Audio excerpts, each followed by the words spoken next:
aonde as pessoas se sentiam aconchegadas, se sentia bem, tranquila, era um lugar calmo, não era um lugar agitado. E eu vou observar que Naim era tão calma que quando acontecia algo de grande repercussão, as pessoas ficavam admiradas.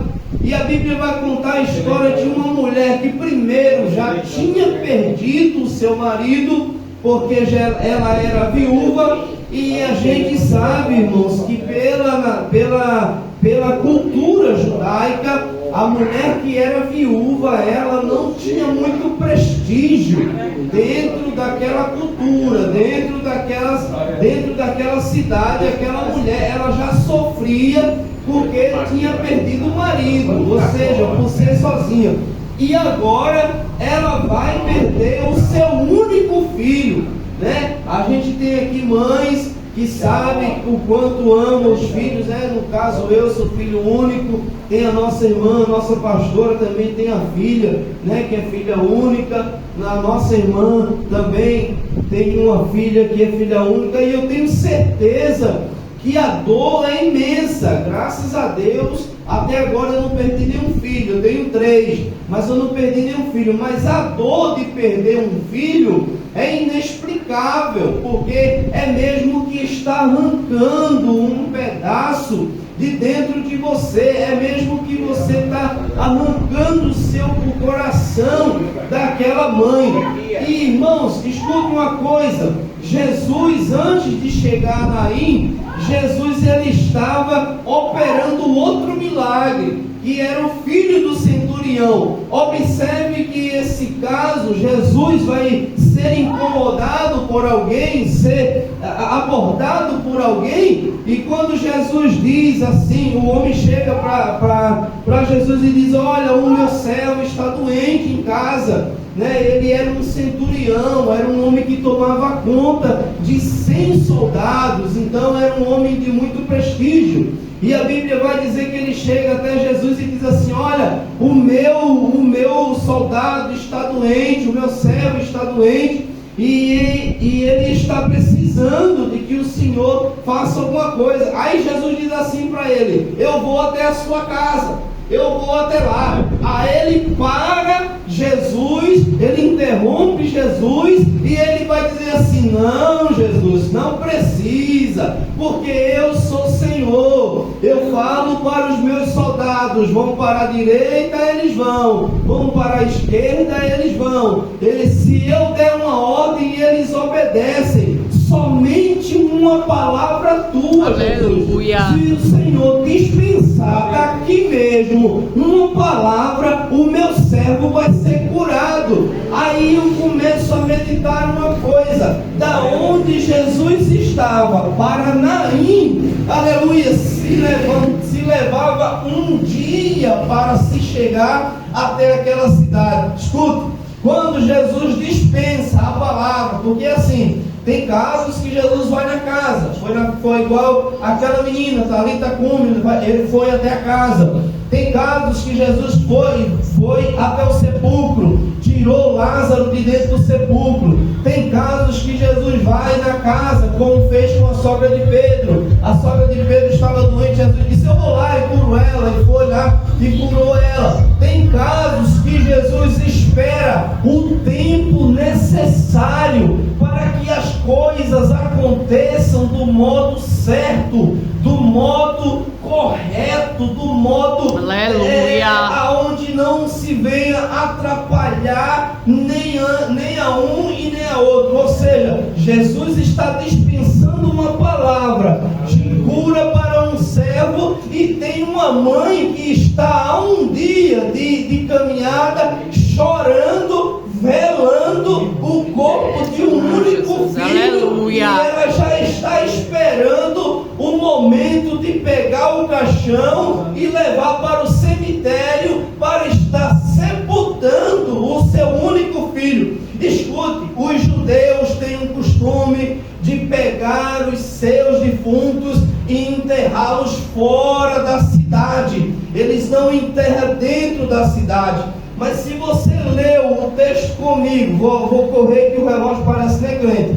Então eu vou correr aqui. A Bíblia diz que aquela mulher já se organiza, já chora, já lamenta. E tem aquelas pessoas que estão ali dentro daquela casa vendo aquela mulher chorar. Uma mulher que já não tinha muito prestígio na vida, já não era bem vista na sociedade.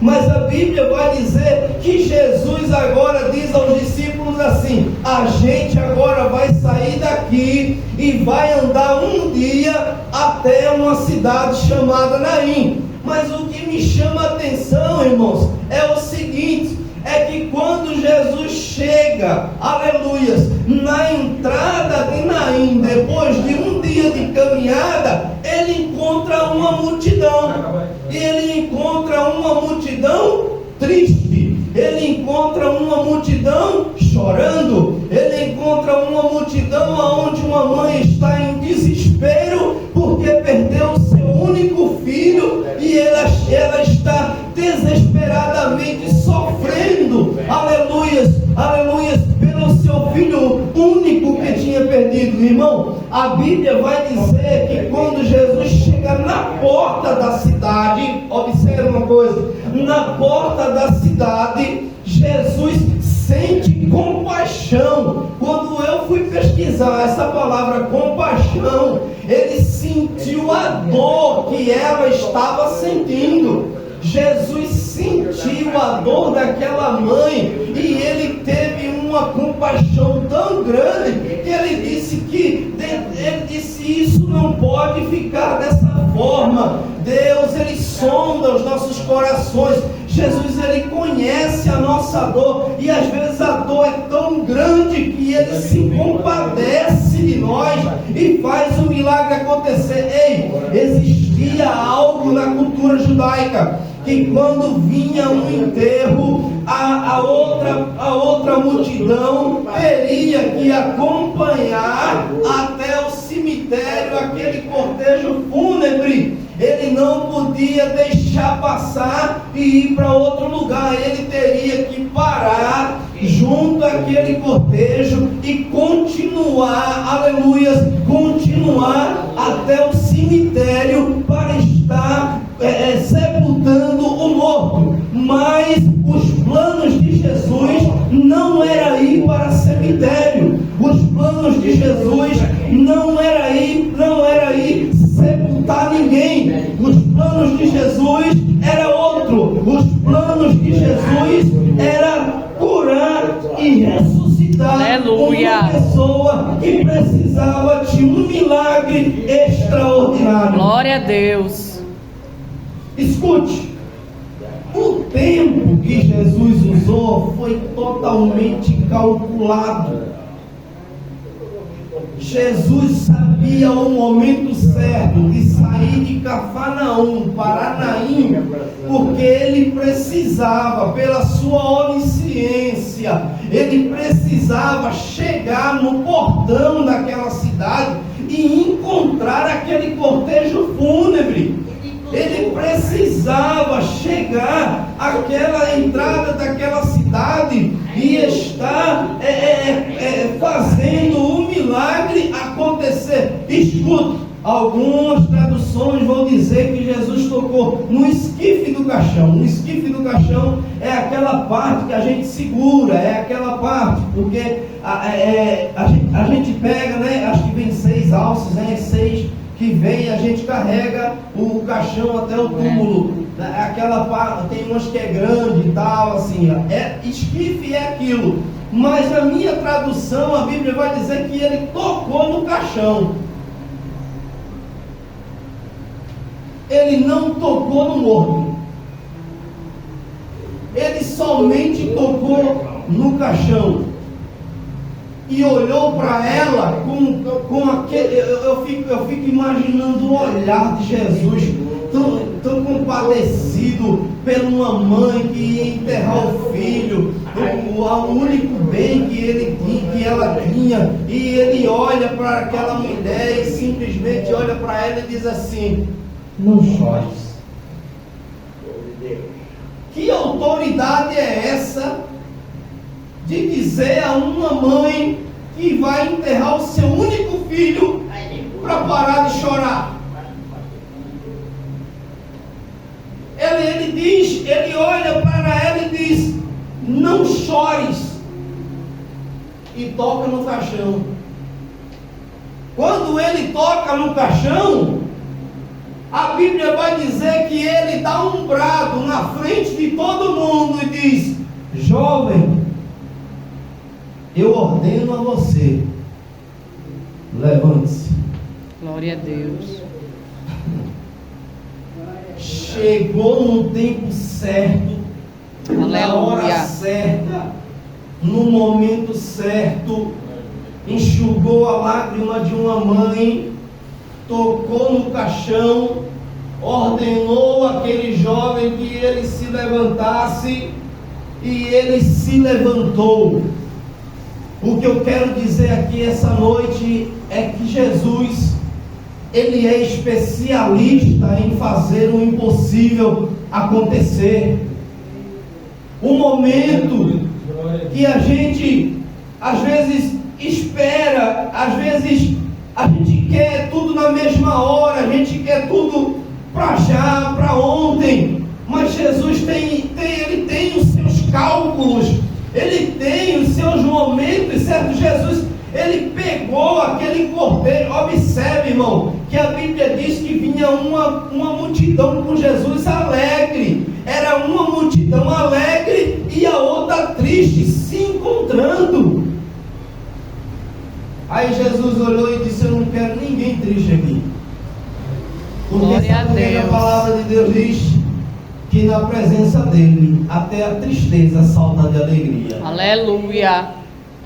E eu fico olhando, Jesus olhar para aquela mulher que estava chorando, e todos vendo que Jesus, ele ressuscitou aquele homem, ressuscitou aquela vida, trouxe de volta a vida a uma pessoa que não tinha mais condição nenhuma de viver. E eu trago para as nossas vidas.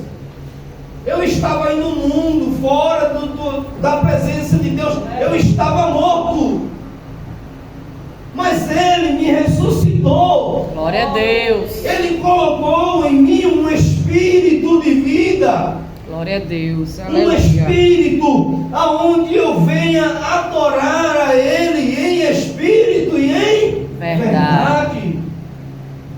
E nessa noite, pode ser que esteja poucas pessoas aqui dentro, mas eu tenho certeza, pastor, que o que sai daqui de cima, pessoas escutam aí fora. Aleluia. E quando sai uma palavra certa, aí a Bíblia diz que a palavra de Deus, ela não volta vazia. Glória a Deus. Ela faz o que lhe apraz. Então, tem vidas passando pela frente dessa igreja que estão escutando, e eu quero dizer, você que está escutando, Jesus ainda ressuscita. Aleluia. Jesus ainda muda, Jesus ainda transforma, Jesus ainda muda a situação, Ele faz o impossível acontecer. Glória a Deus. Ele disse para aquela viúva: não chores, não chores. Se fosse eu, o que eu ia dizer para ela era: meus pêsames, meus sentimentos, quer ajuda para eu carregar o caixão? Era isso que eu ia dizer, porque sou um homem limitado. Mas ela encontrou o dono da vida. Aleluia. Ela encontrou o único que tem o poder de trazer à existência aquilo que não existia mais. Ele disse: jovem, eu te ordeno, levanta-te. E agora eu fico olhando e imaginando, fica aqui dentro da minha mente, eu fico imaginando como é que foi a reação daquela multidão. Será que muitos correram com medo? Será que eu e você iria correr? Ou iria dar glória, ou iria se alegrar? Mas a Bíblia vai dizer que a notícia se espalhou por toda aquela região. que Jesus era um profeta. E nessa noite, eu quero encerrar dizendo: espere a hora certa, o momento certo, a hora certa. Jesus não vai chegar nem antes e nem depois. Aleluia. Jesus só vai chegar, às vezes ele chega aos 45 do segundo tempo, quando a gente já está com as nossas armas arriando, quando a gente já está com a nossa oração dizendo assim: papai, eu vou parar, porque eu não consigo mais, eu não tenho mais solução, não tem mais jeito. Mas eu quero dizer uma coisa: o relógio de Deus não é o nosso relógio. Jesus esperou um dia para chegar até aquele momento e para curar, para curar a alma daquela mulher e ressuscitar, aleluia, o filho daquela mulher. Aleluia. Agora, eu já imaginei a reação da multidão. Agora, você já imaginou a alegria da mulher? Você já imaginou, eita, que ele transforma um choro em sorriso? Ele disse: não chores. Era como ele estava dizendo assim: deixa que eu resolva a situação. Aleluia. Às vezes, irmão, não sei se você percebeu, mas às vezes a gente dobra o joelho e não tem uma palavra para falar.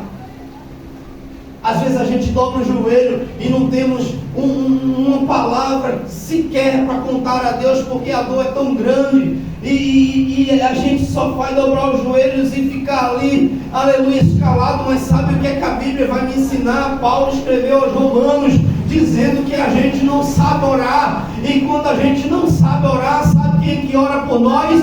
O Espírito Santo. Aleluia. E ele ora com gemidos inexprimíveis. Glória a Deus. Sabe o que é gemidos inexprimíveis? Ele está do lado do Pai dizendo assim: Pai, ele não tem forças mais para orar, ele não tem forças mais para estar buscando, mas eu estou aqui intercedendo, eu estou aqui buscando por ele, pedindo por ele, e eu tenho certeza que Deus nessa noite está trazendo resposta aos nossos corações. Aleluia. E ele está dizendo para mim e para você: não chores. Amém, Jesus. Porque o choro pode durar uma noite, mas a alegria, ela vem ao amanhecer. Aleluia. Quando você estiver chorando, sabe o que é que acontece quando você chora? Quando você está orando, chorando, a Bíblia diz que tem um anjo com as taças, aleluia, colhendo as tuas lágrimas. E ele pega aquelas lágrimas, leva diante de Deus, aleluia, e chega como um incenso, como um cheiro suave às narinas de Deus, aleluia. Aquelas lágrimas que caem no rosto, quando a gente está orando, ele coloca em uma taça e leva e diz: está aqui, meu Pai Santo, está aqui a oração do pastor Antônio, aqui está a oração da pastora Carla, aqui está a oração da irmã Eliane, e aqui está a oração daquela igreja que está clamando. Aí Deus se compadece, olha, vê, aleluia, que nós somos falhos, somos fracos, mas precisamos da ajuda dele, e ele manda providência para as nossas vidas. Glória a Deus. Eu quero dizer uma coisa para encerrar. Quando você pensa que está fraco, aí é que você está forte. Aleluia. E isso é bíblico.